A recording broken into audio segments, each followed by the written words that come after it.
नमस्कार जय जगन्नाथ स्वागत करुच्ची मो यूट्यूब चैनल को। तो आज आम करवा कोबी आलूर गोटे तरकारी। तो प्रथम मुझे कड़े नहीं से 3 चम्मच तेल दे देती। तो तेल टिके गरम होगापर से कोबी आलू को एमती भाजवाई रखिदेवी। ताधे गोटे चम्मच लुण आ गोटे चम्मच हलदी पकई एमती मु कभर करी 15 मिनट भाजी। तो कोबी आलू जमी भल से भाजी हो। तो ये कोबी आलूटा जिते भल से भाजी हम ना तरकारीटा से टेस्ट लगे। आई तो ना को कोबी आलू तरकारी किंतु स्वाद पूरा मांस झोल परी।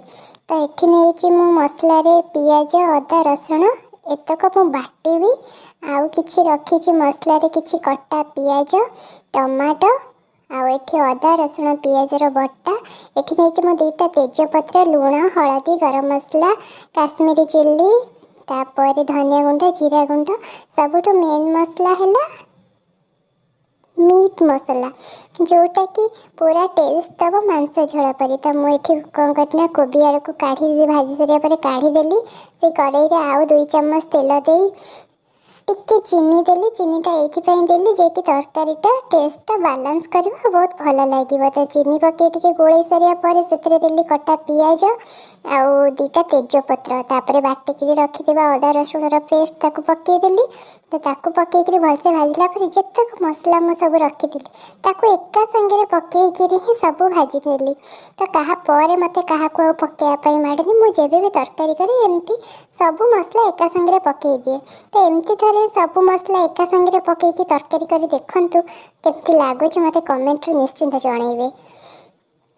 एठी मसला भल से हो गला मुझे कौन कल ना काटिकी रखिथा टमाटो तक सब देदेली। तो टमाटो पकईकरी एमती 5 मिनट खंडे ताको एमती भाजी जोटा कि टमाटो भी बहुत भल से भाजी हो मसला सहित।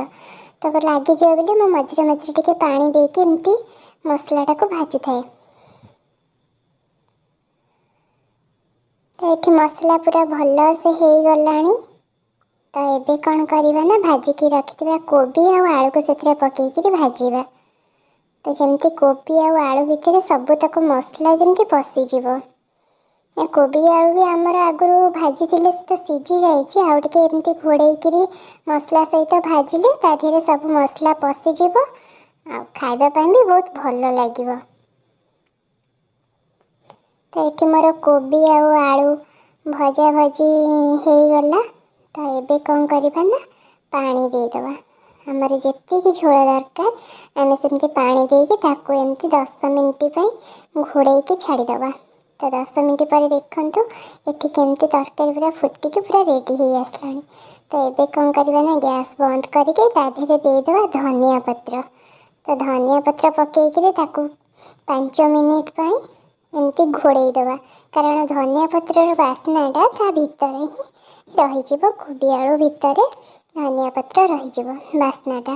तो एमती 5 मिनट घोड़े सारिकी देखे तो देखते तरकारीटा केते बढ़िया है ना को खाली कोबी आलू तरकारी थे एमती मीट मसला पकईकरी कोबी आलू तरकारी करंतु खातु एवं कहतु केमिति हेइथिला आर टेस्टटा निश्चिंत आपण को मांस झोल परिका लागिबो। आशा करुँची मोर ये रोसईटा आपण मैंने समस्त बहुत भल लगी कोबी आलूर यही तरकारीटा। जदि भल लगी तो कमेंट कर निश्चिंत जनइबे।